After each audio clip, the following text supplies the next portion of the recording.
जल्द ही हो सकता है नीतीश के मंत्रिमंडल का विस्तार। बिहार में नीतीश कुमार के मंत्रिमंडल विस्तार को लेकर अब संशय के बादल छटने के आसार हैं। बिहार भाजपा के दिग्गज नेताओं के दिल्ली दरबार में बुलाहट है और उसके बाद चली चर्चा के बाद अब तस्वीर साफ होने के संकेत मिलने लगे हैं। मंत्रिमंडल विस्तार को लेकर बिहार भाजपा प्रभारी भूपेंद्र यादव कई बार बिहार का दौरा कर चुके हैं, लेकिन बात नहीं बनी थी। इस बीच जदयू मंत्रिमंडल विस्तार नहीं होने का ठीकरा भाजपा पर फोड़ती रही। मंत्रिमंडल विस्तार को लेकर सहमति नहीं बनने से परेशान भाजपा आलाकमान ने भाजपा के वरिष्ठ नेताओं को दिल्ली दरबार में हाजिरी लगाने का आदेश दिया। बिहार के छपरा में घटी एक बड़ी घटना। 18 महीने के बच्चे के साथ मां ने आग लगाकर की खुदकुशी। सारण जिले के गड़खा थाना क्षेत्र के कदना गांव में सोमवार की रात एक विवाहित ने अपने अबोध बच्चे के साथ आग लगाकर खुदकुशी कर ली। आत्महत्या किए जाने की सूचना मिलते ही स्थानीय थाना पुलिस ने मौके पर पहुंचकर शव को कब्जे में ले लिया। तापसी पन्नू की लूट लपेट का फर्स्ट लुकआउट।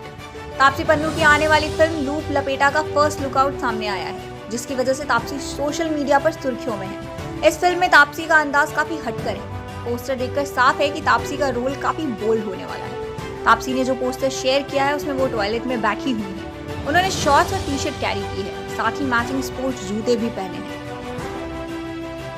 भारत चीन विवाद पर बाइडेन प्रशासन की पहली प्रतिक्रिया। अमेरिका ने कहा है कि वह अपने पड़ोसियों को धमकाने के चीन के रवैये से चिंतित है और उसकी हरकतों पर लगातार नजर रख रहा है। राष्ट्रपति जो बाइडेन के प्रशासनिक तंत्र का कहना है कि उनकी नजर भारत चीन सीमा विवाद पर है और वह बारीकी से निगाह रखे हुए हैं। सीबीएसई ने जारी कर दी 10th और 12th की डेट शीट। 4 मई से शुरू होंगे एग्जाम्स। सीबीएसई बोर्ड ने मंगलवार 2 फरवरी को 10वीं और 12वीं की डेट शीट जारी कर दी है। 10वीं और 12वीं की परीक्षा 4 मई से शुरू होगी। 10वीं का इंग्लिश लैंग्वेज लिटरेचर का पेपर 6 मई को होगा, तो वहीं 4 मई को 12वीं का इंग्लिश इलेक्टिव और इंग्लिश कोर का पेपर होगा। सीएए के नियम तैयार करने की सीमा 9 जुलाई तक बढ़ी। लोकसभा और राज्यसभा की अधीनस्थ कानून समिति ने नागरिकता संशोधन कानून के नियमों को तैयार करने के लिए 9 जुलाई तक का समय दिया है। समिति ने इस कानून के नियमों को लागू करने के लिए समय सीमा 9 जुलाई 2021 तक बढ़ा दी है। नागरिकता संशोधन कानून 2019 में ही संसद से पारित हो गया था। हालांकि इस कानून के नियमों को अभी तक तैयार किया जा रहा है, जिसकी समय सीमा 9 जुलाई 2021 तक बढ़ा दी गई है। बिहार में फ्री वैक्सीन के वादे पर बंसल ने उठाए सवाल, साथ ही साथ बजट को बताया चुनावी। कांग्रेस के वरिष्ठ नेता और राजस्थान के पार्टी प्रमुख पवन बंसल ने बजट को लेकर मोदी सरकार पर निशाना साधा है। उन्होंने कहा है कि संसद में जो बजट पेश किया गया है वो एक बजट नहीं है। उन्होंने कहा कि यह बजट राज्यों में होने वाले विधानसभा चुनाव को ध्यान में रखकर बनाया गया है। बंसल ने कहा है कि बिहार में मुफ्त कोरोना वैक्सीन देने का वादा बीजेपी ने किया था, लेकिन चुनाव के बाद ऐसा कुछ नहीं हुआ। लोगों ने इसे लेकर उम्मीद भी लगाई थी, लेकिन ऐसा नहीं हुआ। उन्होंने कहा कि बजट को राज्यों में होने वाले चुनाव को ध्यान में रखकर बनाया गया है। भारत में एयरटेल ने 5G के लिए की कमर्शियल टेस्टिंग। भारत में इस साल 5G दस्तक देने वाला है। ऐसे में कंपनियां भारत में ही इससे जुड़े प्रोडक्ट्स बनाने को तैयार है। इसी क्रम में कैवली वायरलेस ने अमेरिकी GCT सेमीकंडक्टर के साथ पार्टनरशिप की है। वे भारत में अब चिप टेस्ट को लाइसेंस देने के साथ ही LPWAN, LTE and 5G IoT module भी बनाएंगे।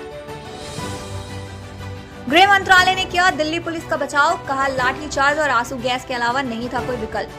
कृषि कानून के विरोध में दिल्ली की सीमाओं पर प्रदर्शन कर रहे किसानों पर दिल्ली पुलिस की तरफ से लाठीचार्ज और आंसू गैस के इस्तेमाल की घटना का केंद्र सरकार ने बचाव किया है। सदन में किसान आंदोलन को लेकर किए गए सवाल पर गृह मंत्रालय ने कहा कि दिल्ली पुलिस के पास इसके अलावा कोई विकल्प नहीं था।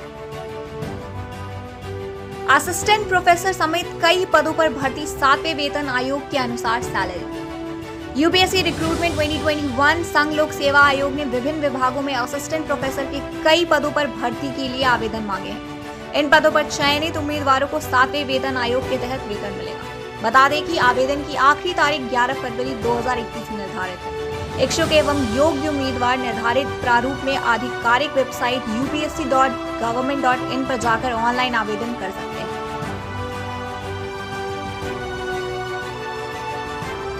इसी तरह की तमाम छोटी बड़ी अपडेट्स के लिए बने रहें अप टू डेट दर्पण पर। अगर आपने अभी तक हमारे चैनल को सब्सक्राइब नहीं किया है तो सब्सक्राइब कर लें और हाँ, बेल आइकन क्लिक करना ना भूलें ताकि आप रहें अपडेटेड वक्त के साथ।